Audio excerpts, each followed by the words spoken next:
I bunden af containeren lå vi og ventede. Jeg var flad, firkantet, limbunden, lamineret, en bog, ude af stand til at bevæge mig, og aldrig mere at bevæge andre. Jeg havde udtjent min rolle i Folkebibliotekets tjeneste.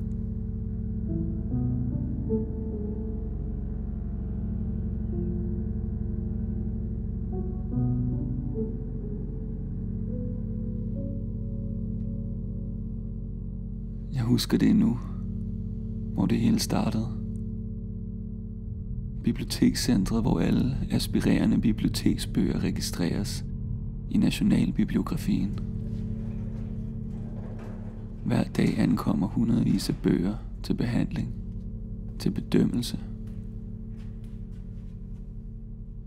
Men inden da, livet i papkassen, at køres rundt i mørket, hvor længe? Dage? Uger?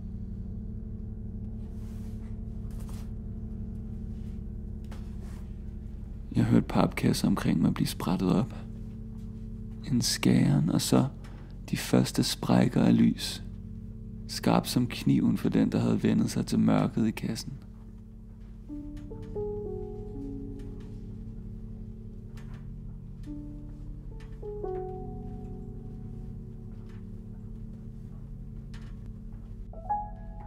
Alle ventede på at blive behandlet.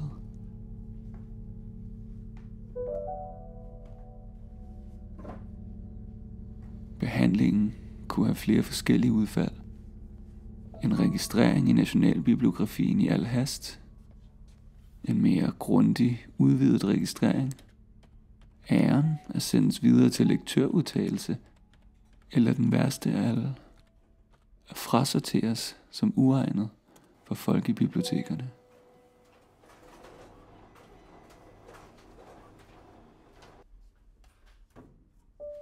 Min skæbne var afgjort. Jeg ventede nu bare på at finde ud af, hvor jeg skulle sendes hen.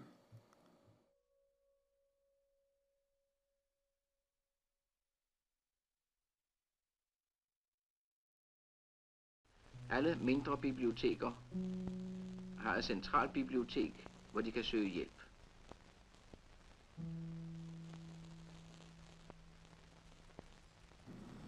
På centralbibliotekerne sorteres, behandles og distribueres biblioteksmateriale til folkebibliotekerne i landets regioner.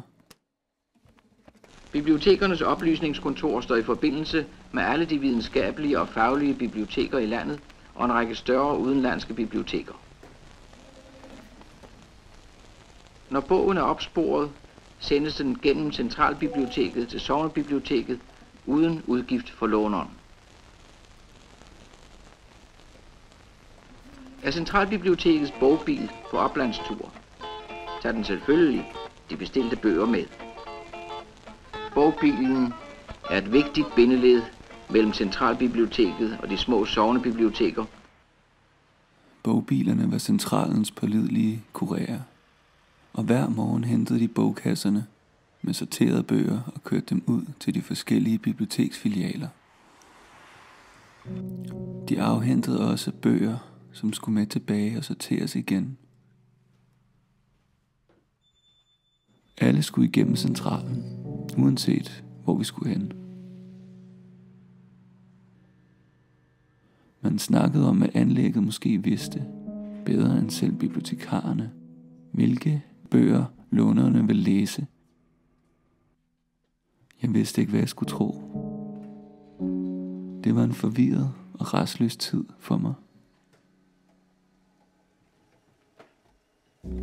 Jeg kan ikke længere huske adskillelsen imellem biblioteksfilialerne, eller hvornår jeg blev afleveret det ene sted og afhentet det andet. Det var som om jeg bare cirkulerede imellem sorteringsanlægget, bogbilerne og nogle ensartede baglokaler i filialerne.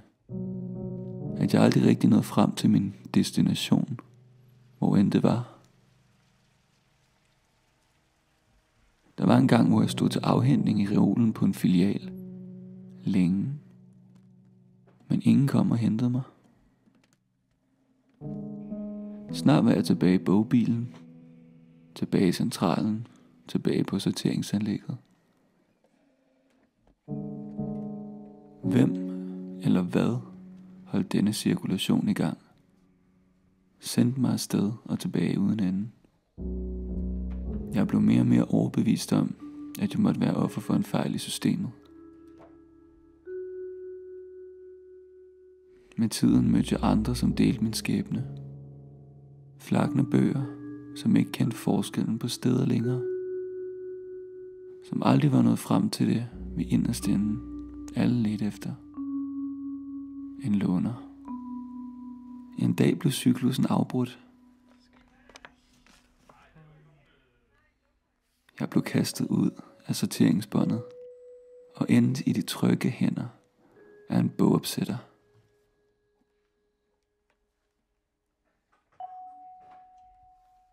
Hvor var det beroligende at blive behandlet så nænsomt, med sådan en omhu.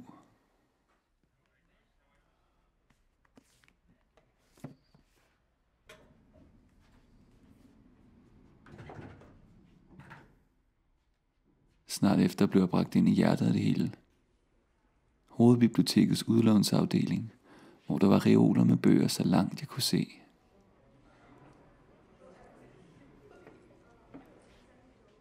Alle reoler var opdelt efter det såkaldte DK5-system til emnemæssig klassifikation. Eller som nogle af os kaldte det, emnemæssig segregering. Eller efter navnet på vores forfatter, det ophav, som vi aldrig helt kunne løsrive os fra.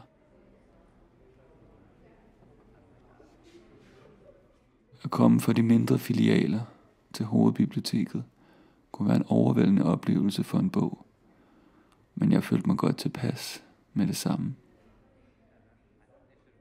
Min bogopsætter fandt plads til mig på 4. etage af en lys og velholdt reol, med rigelig luft på hylden. Min næste tid var i kontrast til den forrige defineret af en følelse af at være på plads, at være det rigtige sted, at have et hjem endda.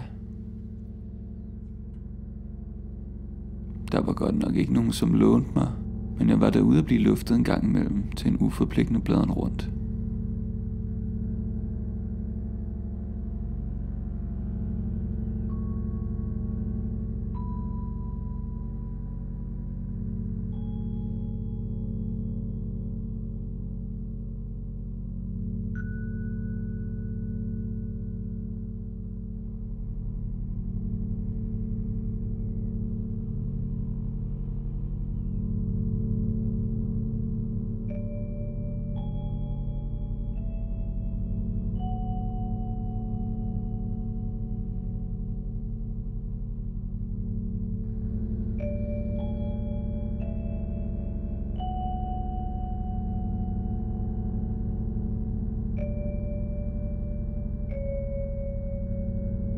Nogle af de bedste stunder havde jeg om aftenen, når biblioteket lukkede, og det skarpe lys endelig blev slukket.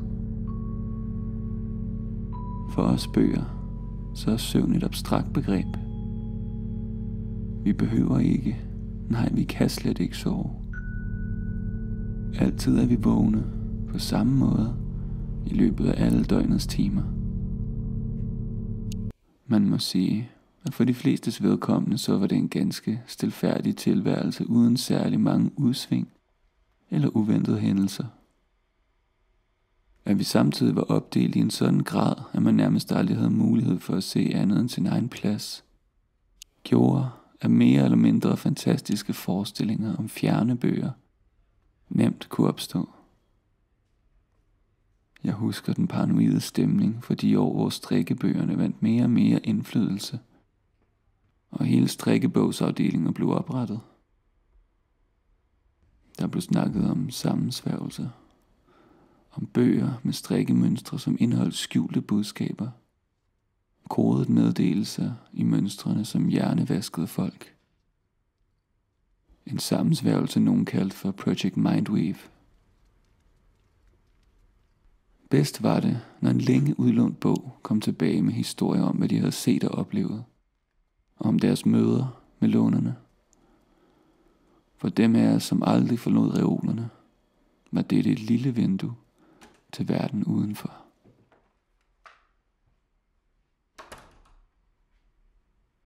Hvor lang tid stod jeg der? Jeg ved det ikke. Uden varsel og uden afsked blev jeg en dag hævet ud af reolen, sat på en bogvogn og kørt ind i en nedadgående elevator. Hvor skulle jeg hen? Var jeg endelig på vej til afhentning? Da vognen kørte igennem det åbne kældermagasin i høj hast, uden tegn på at sænke farten, vidste jeg godt, hvad klokken var slået. Jeg var på vej til det lukkede magasin. På det lukkede var det kun bibliotekspersonale, som havde adgang. Derudover var bøgerne her organiseret efter et helt andet system. Et numerisk system, som ingen mennesker, selv ikke bibliotekarer, kunne gennemskue. Som kun var logisk for selve den centrale intelligens. Vi var faktisk kun numre i dette system. For mange bøger var dette sted et slags hospice. Det sidste ophold på biblioteket. Og det var det også for mig. Jeg hørte stemmer fra fortiden. Det var som om, de sad fast imellem væggene i de aflukkede kældermagasiner. Stemmer af de første bibliotekarer på biblioteket. Men først den 5. maj 1945, der kom biblioteket i ildlinjen. Der var specielt en historie, som gjorde et indtryk på mig. Om et offer for 2. verdenskrig. Og så brød de forfærdede menneskemasser ind i Centralbiblioteket og Stiftsbiblioteket. Og ildkamp med de tyske soldater i KFUM's bygning lige overfor. Det var altså et tilholdssted for frihedskæmperne. Der er flere huller i bygningerne her omkring. Ja, og der var flere af frihedskæmperne blev skudt her lige uden for læsesalens vinduer. Og her, der blev ramt vinduer, vægge og enkelte reoler, hvor kuglerne lige var gået igennem. Men selve bøgerne gik næsten helt fri. Jeg har et par skudte bøger. Ja, vi har en gammel tysk kirkehistorie fra Stiftsbiblioteket, hvor der sidder en tysk kugle fast. Kuglen er der ikke mere, men bogen står. Nå, jeg tror vi var der meget omhyggeligt med at opbevare den. Det var ærgerligt. Ja, der sad en kugle i. Og så begyndte arbejdet igen med liv og lyst efter det. Ja, var der nogle bøger, der var forbudt?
havde forladt biblioteket for længe siden.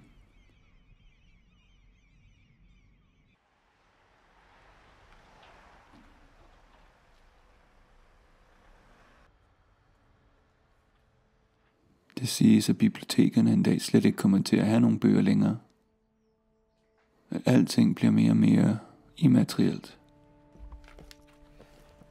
Det kunne selvfølgelig gøre en bog trist. Men måske det er en naturlig udvikling. Jamen vi forlader vores kroppe. Hvis der er en ånd,